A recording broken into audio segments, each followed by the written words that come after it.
여러분 안녕하십니까? 8월 25일 JCN 모닝뉴스입니다.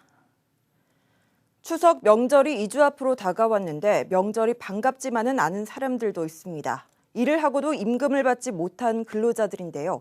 이들이 받지 못한 울산 지역 체불 임금만 240억 원이 넘습니다. 구현희 기자입니다. 올 들어 울산 지역의 체불 임금은 234억 원.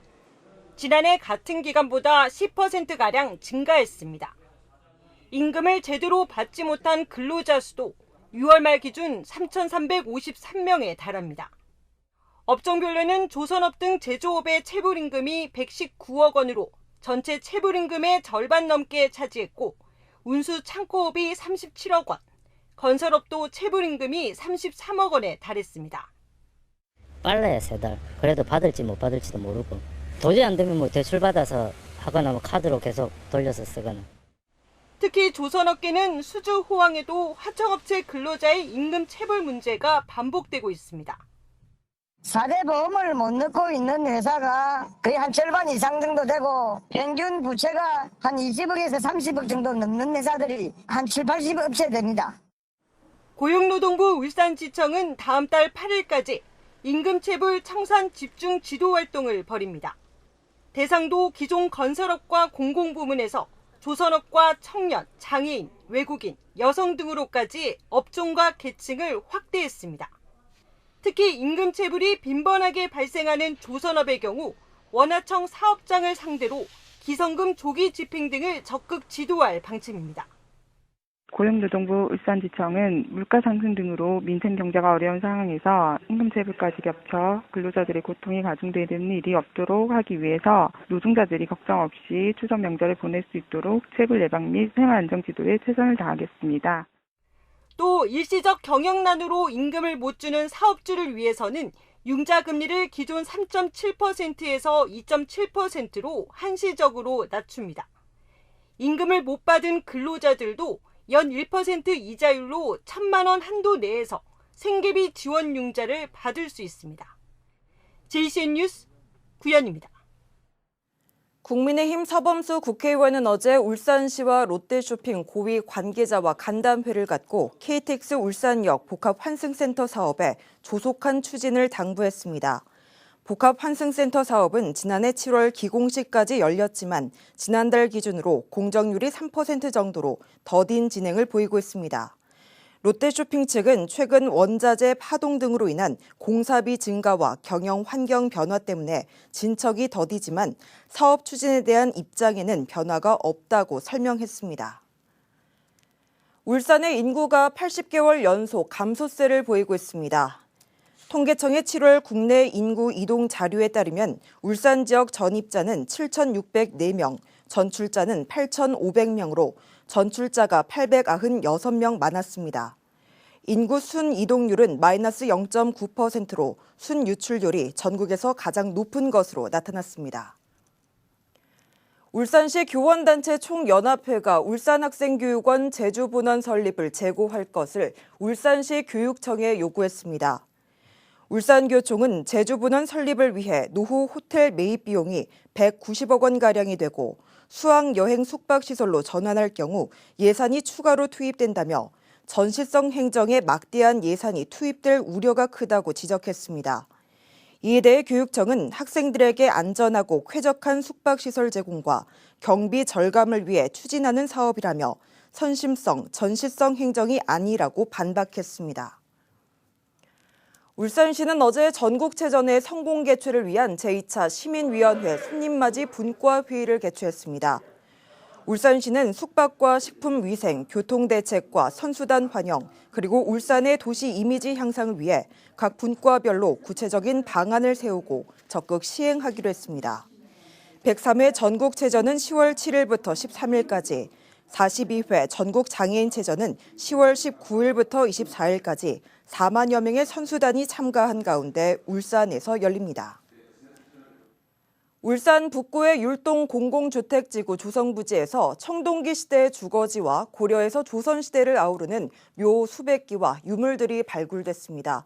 특히 뼈에서 나온 DNA를 분석한 결과 육류 섭취보다 어류 등의 수산물 섭취를 많이 했을 가능성이 있는 것으로 나타났습니다. 보도에 김영환 기자입니다.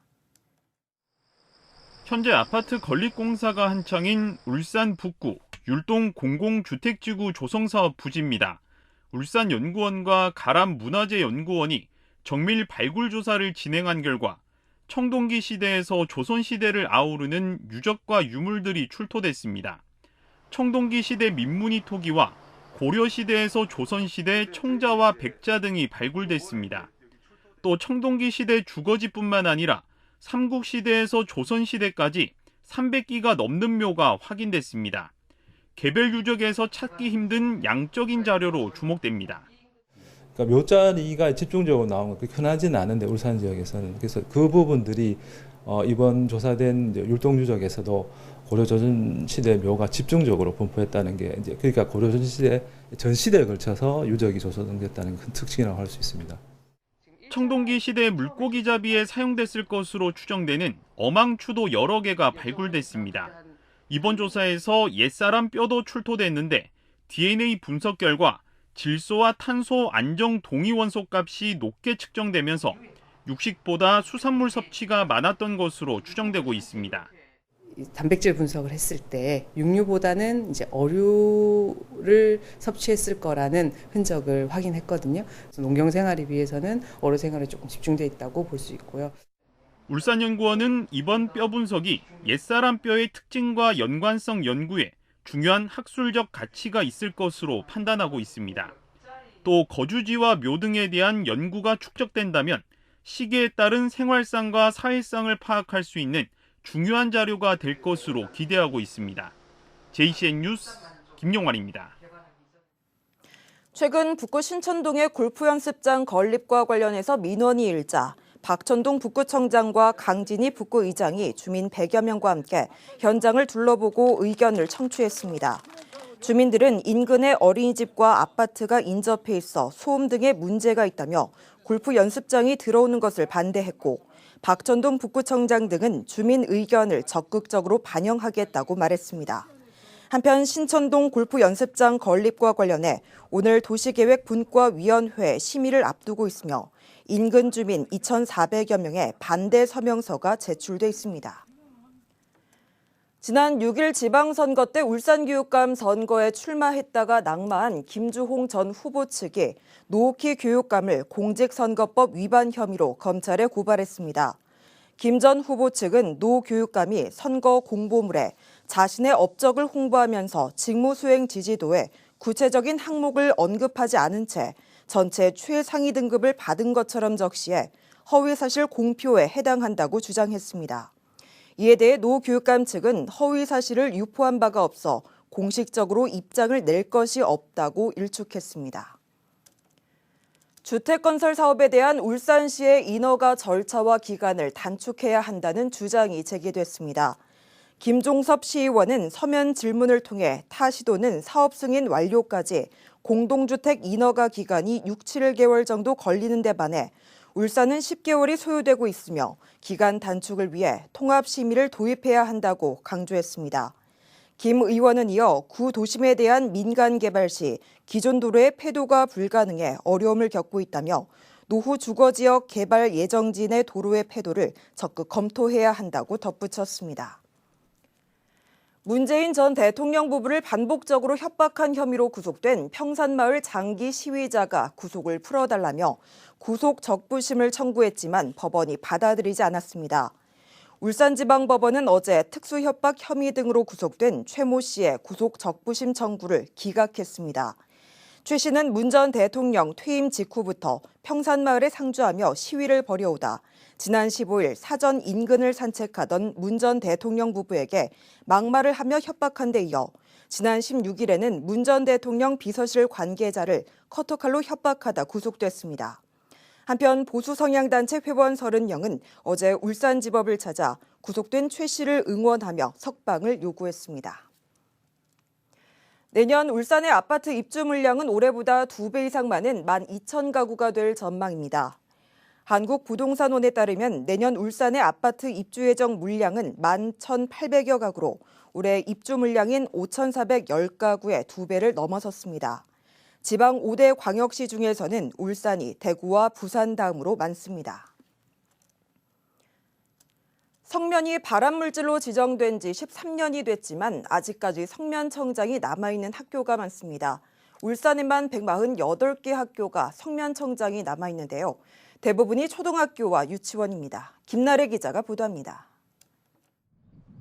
성면은 불에 타지 않는 특성 때문에 오랫동안 많은 학교와 건축물에 사용돼 왔습니다. 하지만 후두암과 폐암 등의 질병을 유발하는 것으로 확인되면서 2009년부터 사용이 전면 금지됐습니다. 발암물질로 지정된 지 13년이 지났지만 아직 상당수 학교에 성면천장이 남아 있습니다. 이렇게 성면이 철거되지 않은 학교가 울산에서만 148곳, 울산 전체 학교의 33.6%에 달하는데 초등학교가 47곳, 유치원도 46곳에 달합니다. 학교의 성면이 모두 철거되려면 2027년은 돼야 합니다. 성면학교 비율이 그렇게 많이 높은 건 아니에요. 하지만 완전히 이제 앞서간다고도 볼 수 없습니다. 그런 점에서 조금 더 노력을 해야 되지 않는가 싶고. 하지만 더 큰 문제는 철거 과정에서 성면을 제대로 밀폐 처리하지 않는 겁니다. 실제로 이미 성면 철거 공사를 완료한 학교에서 성면 잔재물이 발견되는 사례가 잇따르고 있습니다. 그런 것들을 철저히 제거하도록 돼 있지만 철거가 다 끝난 다음에 둘러보면 의외로 곳곳에 그런 잔재물들, 그러니까 성면 철거 과정에서 남은 조각들이나 아니면 하얀 먼지나 이런 것들이 군데군데 있을 수가 있습니다. 바로 그거를 말하는 겁니다. 환경 시민단체들은 빠른 철거와 함께 안전하게 철거될 수 있도록 제대로 된 감시와 대책 마련을 촉구했습니다. JCN 뉴스 김나래입니다. 울산 지역 일선학교의 전기차 충전 시설이 대폭 확대될 전망입니다. 울산교육청은 환경부 보조금 지원 사업 공모에 최종 선정돼 지역 107개 학교에 전기차 완속 충전 시설 143기를 구축한다고 밝혔습니다. 그동안 교육청 관내 기관에 설치된 전기차 충전 시설은 6기뿐이었지만 이번 공모로 연말까지 149기로 늘어나게 됐습니다. 충전 시설은 전문 업체인 대영채비가 5년간 의무적으로 운영과 관리를 맡게 됩니다. 추석 성수품을 수송하는 화물차의 도심 통행 제한이 한시적으로 완화됩니다. 울산시는 추석 성수품 수송에 배송 차질 피해를 막기 위해 오는 28일부터 9월 10일까지 14일간 추석 성수품 수송 스티커가 부착된 화물차에 한해서 도심권 통행 금지 완화를 경찰에 요청했습니다. 스티커는 화물 운송 사업자 단체나 협회에서 발급받으면 됩니다. 울산시와 구군은 해당 기관에 부당 운송 행위 고발센터를 운영해서 화물 운송 질서 문란 행위를 강력히 단속할 방침입니다. 하수를 기반으로 코로나19 등 감염병을 감시하는 사업이 울산에서 추진됩니다. 울산보건환경연구원은 울산에서 발생하는 하수를 통해 코로나19와 인플루엔자, 노로바이러스 등 10종의 감염병의 증감 경향을 파악할 계획이라고 밝혔습니다. 보건환경연구원은 감염병 유행 전 무증상 감염자 확인과 임상 감시에서 발견되지 않은 새로운 유형의 변이 발견이 가능할 것으로 전망하고 있으며 향후 감시 병원체를 확대해 나갈 방침입니다. 중구 문화의 전당이 어제부터 11월 15일까지 올해 3기 문화센터 강좌를 운영합니다. 이번 문화 강좌에서는 유화와 민화, 성악, 댄스 스포츠 등 모두 1,710명이 수강할 수 있으며 오는 9월 2일까지 자녀 인원을 추가 모집합니다. 수강생 추가 모집 강좌 확인과 신청은 중구 문화의 전당 누리집을 이용하면 됩니다. 울산권역 장애인 구강 진료센터가 개소 후 1년 동안 월 평균 190명씩 모두 2,290명의 환자를 치료한 것으로 확인됐습니다. 특히 장애인 구강 진료센터는 울산에서는 유일하게 전담 마취 전문가가 상주하고 있어 모두 87건의 마취 시술도 한 것으로 나타났습니다.